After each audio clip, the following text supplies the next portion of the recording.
Good afternoon, Miguel. Good afternoon. Could we just start off with any clarity you can give us on Gabriel and how serious that injury is?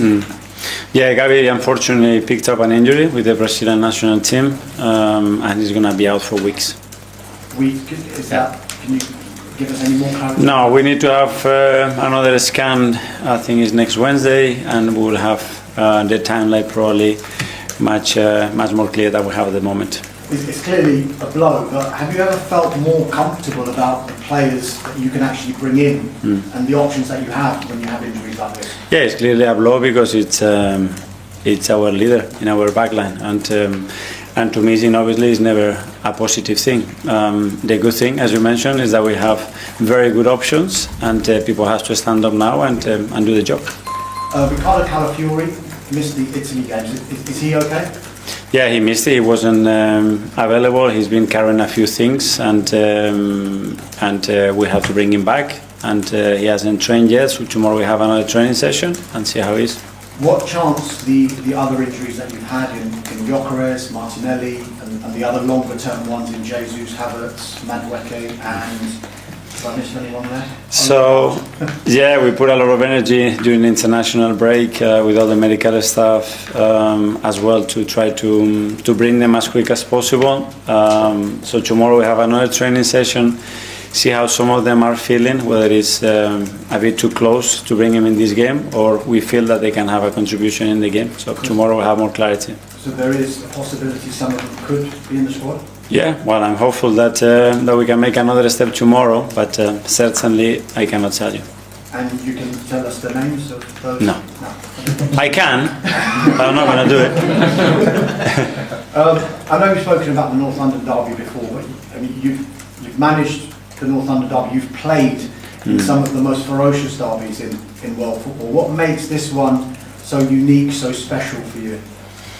It is different. I mean, it's a big city, but it's a big rivalry. It's a part of London that we want to conquer. They want to do the same. There's been a lot of shifts as well over the years as well. Who's been more dominant, and it's just beautiful, especially when we play at home in front of our people. We know what it means to them, and the energy that they're going to bring, the energy that the team is going to bring in every single action, and it's just a privilege to play those kind of games. So we cannot wait to get to Sunday. You mentioned the fans, and it obviously means so much to them, to both sets of fans. But how big is a challenge is it to separate what their needs are and trying to focus on what is just a game that you want to win and you must win to get 3 points? It's about bringing it into the table. That's the context of the game, and that's a superpower. You know, when you have everybody playing with that passion and with their emotion with the team every single ball, it makes a difference. And we've been very privileged the way that the fans have been with us at the Emirates, and especially against our rivals. And on Sunday, I'm sure that the team is going to behave and make them very proud. You mentioned the recent record. It has been very good from your perspective. 5 wins and a draw in your last 6 North London derbies. Can you put your finger on why the record has been so good? Have you been able to separate the actual occasion with the actual game? Yeah, it's a game that emotionally requires something else, and you cannot be too hype, but at the same time, that game demands that in every ball, in every action, you have to be at it a bit more than in any other game. And we have found a really good balance. Obviously, we played well. Sometimes we have decided to win. Sometimes we've been a bit lucky as well to win. That's fair as well to say. So on Sunday, we need a really, really good performance to beat them. I wonder, Mikel, if you've seen Wayne Rooney's comments about his 3 outstanding players of the season so far. No. Semenyo was one. Good. Brian Mbeumo was one. Okay. Victor Gyokeres was the 3rd one. That one is very good. I just following up on that, and he has come under a bit of criticism. Can you allow yourself a little smile like you're doing now? Well, I'm really glad that this is coming from someone like Wayne, his experience and the kind of player that he was. I'm sure it then is not just related to the goals that he has scored, but the contribution to the team number 9 can do, and the impact that Victor has in our team, his work rate, and the way he opens the spaces for other people, the time that he generates for us, and then as well the level of threat that he's brought to the team, which is magnificent. So really happy to hear that. Thank you. Good luck. Thanks, Namesh. We'll go to Jake from PLE. Hi. Hi. How different a challenge, though, is Tottenham this season than they were last season, do you think? Well, I think every game is very different, and in the same season as well, depending on the momentum of each team, the games are very, very different. I think Thomas has brought something very different to what they had before as well, and you just have to see his record and how remarkable job he did in his previous club, and he's given a very clear identity to the team, how they want to play, how they want to compete, and it will be very tough. Some people have suggested that where they are in the Premier League table has maybe flattered them based on how they played. What are your thoughts on that? I think when you start to be in the part of the season that we are, I think you have to really earn the right to be where you are, and I think they've done a lot of very, very good things that they deserve to win. They won in some tough places as well. The record away from home has been very impressive as well, so you need to merit that. Nobody gives you anything in this league. Manchester City play tomorrow night, obviously ahead of you. If they win, they'll be 1 point behind you. Do you feel them kind of coming after you a bit? No, everybody's going to try to win every game, the same as we are going to do. We just have to go game by game, control the things that we can do, prepare very well tomorrow. For Sunday we have a beautiful game ahead of us, and that's what we can control. And just lastly, a big opportunity for whoever you decide to play in place of Gabriel. Yes, for sure, and that's what we're looking for. And the good thing is that we have rotate and play players in different positions very, very early in the season, and whoever plays is going to be ready to do that.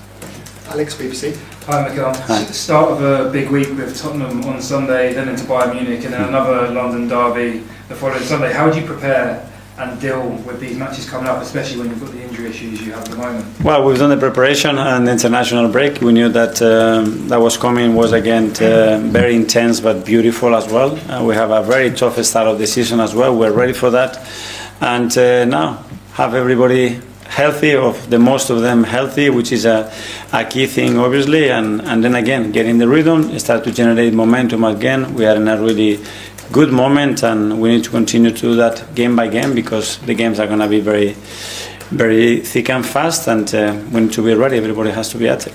It's not just Arsenal that are suffering with injuries at the moment, Tottenham as well. I'm seeing it across football. A large part of both squads could be out if they don't come back for the match on Sunday. But do you think injuries are taken away from the quality of the game at the moment? Well, injuries are part of football. Obviously, the demands that those players have in the way that the schedule is, obviously, is more demands than ever, and probably that's going to bring more injuries. We will try to avoid that as much as possible, but you can see that in many clubs, even in different countries as well. So we're going to have to live with that. And then just on Gabriel Jesus, how is he getting on in his rehabilitation? Very good. So he's doing everything with the team at the moment for the last almost 2 weeks. We're going to give him some exposure as well internally with some games, so he gets that fitness. But he looks really good in training, and he's going to be a big addition to the team. Ian, top four. Hi Mikel, how are you? Good, thank you. Eberechieze, it's going to be a big game for him on Sunday because he could have joined Spurs during the summer. What advice would you give him, because from some sections of the support, the away fans, they may not be overly happy to see him playing this game? Nothing special, nothing different to any other player. I'm very happy that he is with us. I think Ebbs, over the years, he had many options to go to different places. At the end, he was allowed to leave, and he chose to come here, which I'm very, very happy and proud of. And it's going to be a game that I can't wait for him to experience, because it's very special. You've spoken about the importance of the North London derby. You never lost one as a player, and you haven't lost one as a manager. What's the secret? I don't know. Try to prepare as good as possible. Try to perform during the game, and try to be better than the opposition. I will try to do. But it must come down to just more than that. I mean, for you to have this magnificent record. No, but I have lost games against the Spurs as a manager. Oh? Yes. Oh, I didn't think you had. Okay. Bukayo Saka, reports he's going to be offered a new contract. We were talking to him about a new contract. How important is it for you that he signs up, because he joined the club as a 9-year-old, could become a player who stays at one club for his career?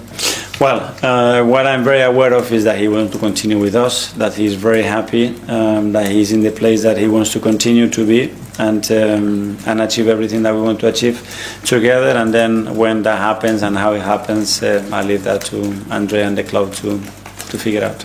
And lastly, this now is a period of 4 months before international break again. So largely this next period of 25, 30 odd games, whatever it is going to define your season. In terms of that, how delighted are you that it's now all going to be all guns blazing towards what could happen at the end of the season, and you've just got your players from now until March? Well, we have a lot of work to do till that point. Again, go game by game, put the focus in the present, the things that we can do and we can control, try to improve every single day, try to be a better team. We'll have different periods, playing different kind of oppositions. We'll have different resources available as well in the team. Try to be as competitive as we win and win as many games as we can. Simon, are you listening? Mikel, can I just ask you about that sort of few days with the Eze deal, which from the outside seemed to move so quickly? What was it like for you experiencing it? And was there any point where you sort of feared he could go to Tottenham or you wouldn't get him in the building here? Well, I don't know. At the end, there are three different parties. My feeling when I spoke to him that he wanted to join, then it's all about timing as well in football, which is something very difficult to predict and maybe doesn't work. What I'm very glad is that it did work. It worked in a great way. I'm very happy with what he's doing and still what he can do for the club and the team. And it's just the start of the journey. We've sort of seen flashes of great moments from obviously the goal against Palace, things like that. But do you think there's still a lot more to come from him? Yeah. What more can we expect to see from you in Arsenal?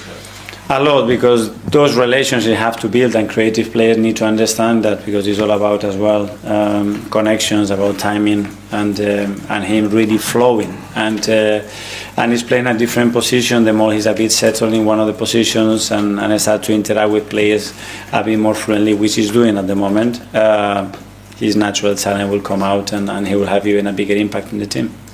Cool. Tom, happy birthday. Happy birthday! 22.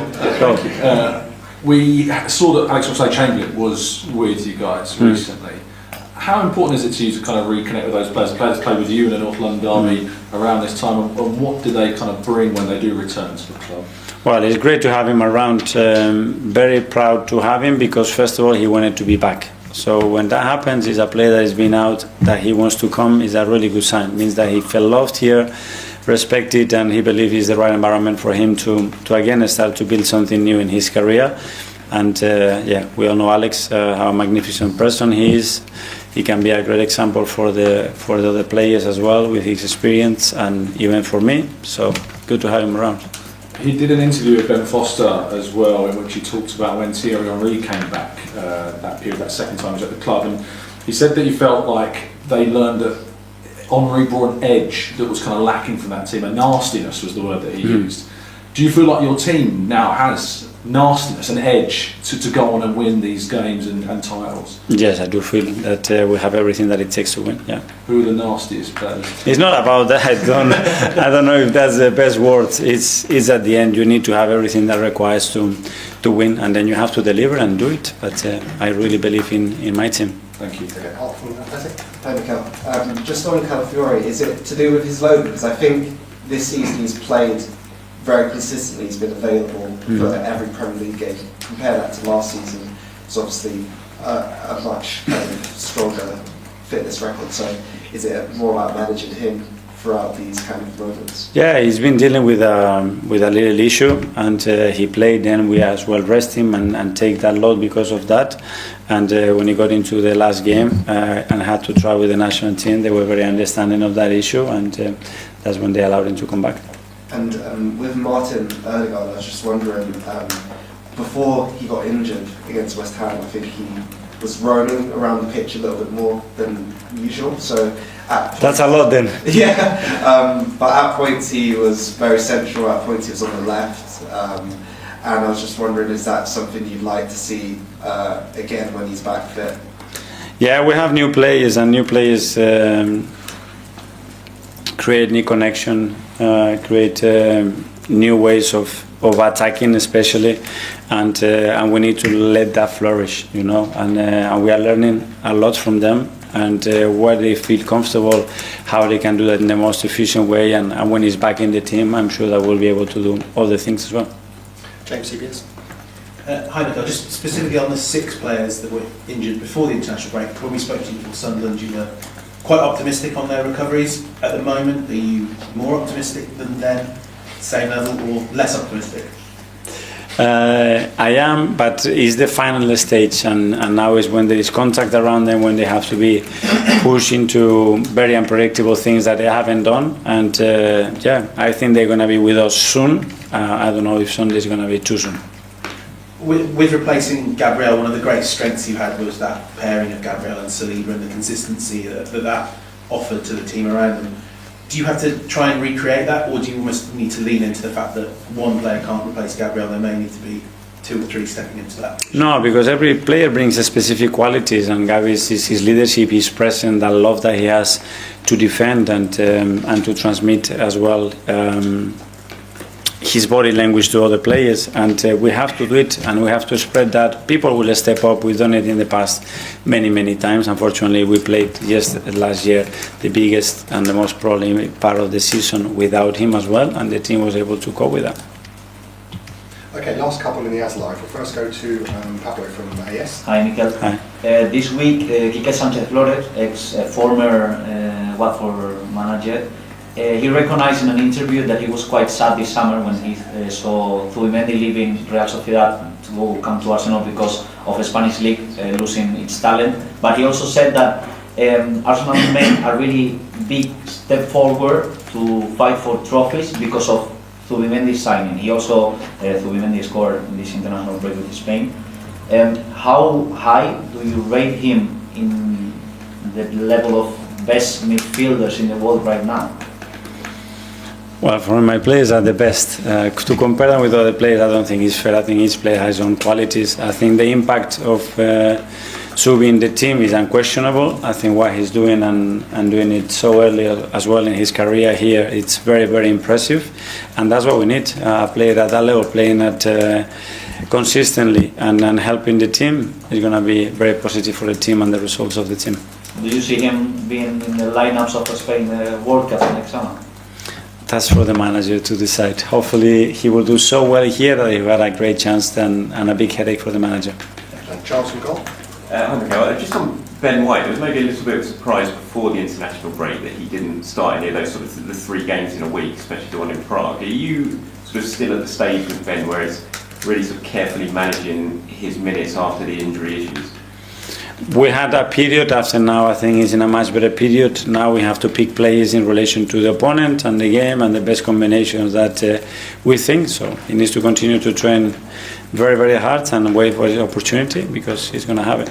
He's always been such a warrior for Arsenal, hasn't he, Ben? He's shown so much trust in him. Do you still have that sort of trust, not so much in him, but in his body, that he can handle the games that are going to come up? Because he's got such a big week again, 3 games in space. Yeah, but now he needs to do it when he plays and prove that like any other player. So that's the test, that's the level. Duran has been incredible as well this season. We know the level of Ben and how incredible he can be for the team. So that's it. Everybody will have options. Just very quickly, just on Kieran Tierney during the international break, still so loved here by the fans. I mean, he had such a special moment with Scotland. What was your thoughts when you saw that goal? I'm sure you absolutely loved the moment he had. Well, very happy for him and very happy for all the Scottish people as well, because I lived there for 2 years and I have an amazing experience and I fall in love with their passion and how they treat people. So I'm very happy for the country.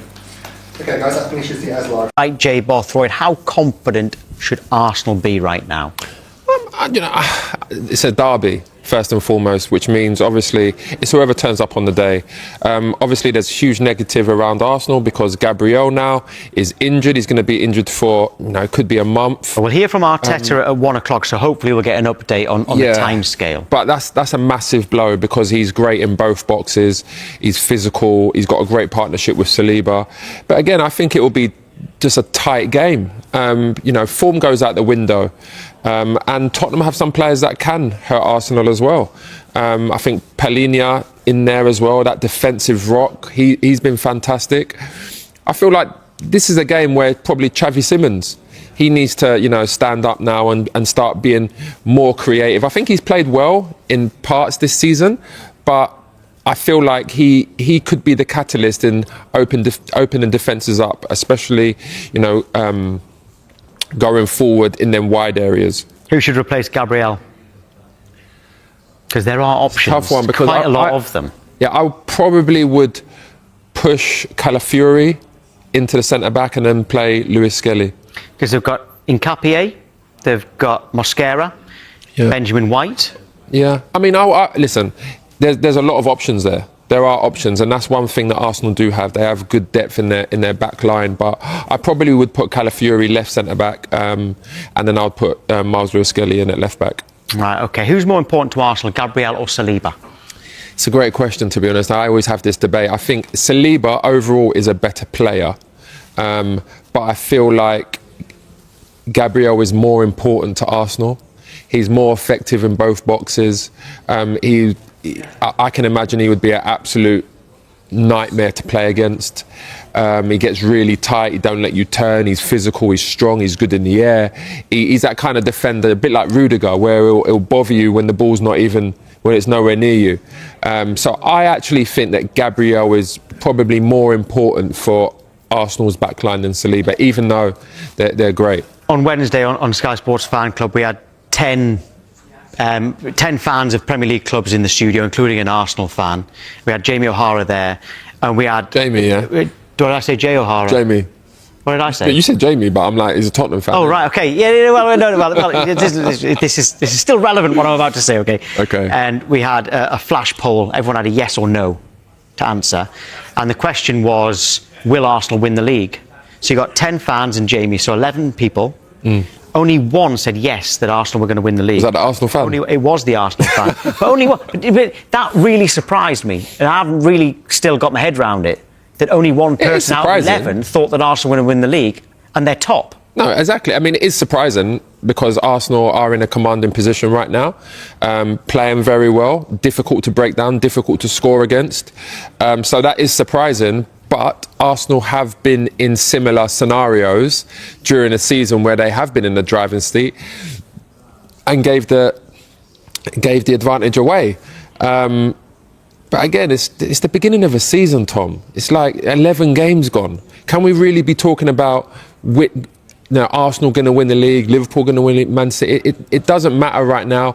I think what Pep Guardiola said was absolutely right. I mean, the league probably does start around now, but then you want your teams to be on form around March, April, where they're like absolutely hit the ground running, they're in form, they're scoring goals, they're not conceding. That's when it really matters. Not if it's too late by then, though. Yeah, I mean, if it's too late, it's too late, right? But I feel like most seasons, you got to look at the league. January, February, you need to start getting on the form. But March, April, you need to be like in full stride. Right. Well, Sky Sports are. The future of Ethan Nwanery's potential loan move is suddenly uncertain, as Arsenal remain wary of repeating past setbacks caused by injuries. According to recent reports, the club is open to sending the young midfielder out on loan this winter, but the idea raises immediate questions. Nwanery has become the talk of the moment after a report from the Daily Mail suggested that Arsenal are considering a temporary move for the 18-year-old. Despite his limited minutes this season, the thought of letting him leave, even temporarily, comes with significant doubts. Back in October, Mikel Arteta publicly insisted that Nwanery would have plenty of opportunities to play, pointing to the fact that the teenager had already been called upon when Martin Odegaard was injured. "I don't know, but I don't work with expectations," Arteta said at the time. "I work with what the players can give in the context of where the team is at that moment." Ethan played 2 Premier League matches early on because Martin was out. He's played in other competitions and he'll play more. Yet the reality has been very different. Nwanery has logged fewer than 500 minutes this season, appearing in just 5 of Arsenal's 11 Premier League games, none of them as a starter. His only starts came in the 2 EFL Cup wins over Port Vale and Brighton, and in the 3-0 Champions League victory against Slavia Prague.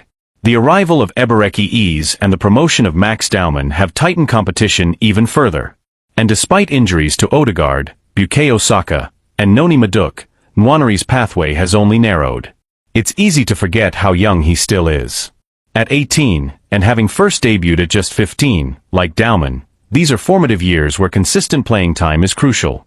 The busy festive period could open that door, but with Odegaard, Madueke and Kai Havertz all nearing their returns, there's a real chance Nwaneri could slide even further down the pecking order. This is why a January loan sounds logical on paper, but it also sets off alarm bells. Arsenal's season has already been shaped by injuries for the second year in a row, and squad depth has never felt more essential. A single setback among the attacking players over the holiday fixture run could thrust Nwaneri back into an important role almost overnight. The more sensible approach may be to reassess in the summer, once the squad naturally reshapes and the club have a clearer picture of their needs heading into 2025. Only then would a loan feel more secure, ensuring Nwaneri actually gets the minutes he needs rather than risking another stalled development. Even then, nothing is guaranteed. Supporters will remember Serge Gnabry's loan to West Brom, intended to push him closer to first-team football, but ultimately a move that derailed his progress before he rebuilt his career in Germany. Arsenal's recent history with loans has been mixed at best, and too often unsuccessful. For now, the club must weigh the immediate needs of the squad against the long-term growth of one of their brightest prospects. Whether a loan becomes the right option, or another cautionary tale, remains to be seen. But the complexity of Nwaneri's situation extends beyond simply playing time and squad depth. Inside the club, there is an ongoing debate about how quickly young talents should be exposed to the pressures of elite-level football. Some staff members argue that Nwaneri's technical level is already above many players his age and that keeping him close to Arteta's structure will accelerate his development. Others believe that without consistent starts, and without a clear pathway to earn them, his progress could plateau. The uncertainty has also stirred conversation among supporters and pundits.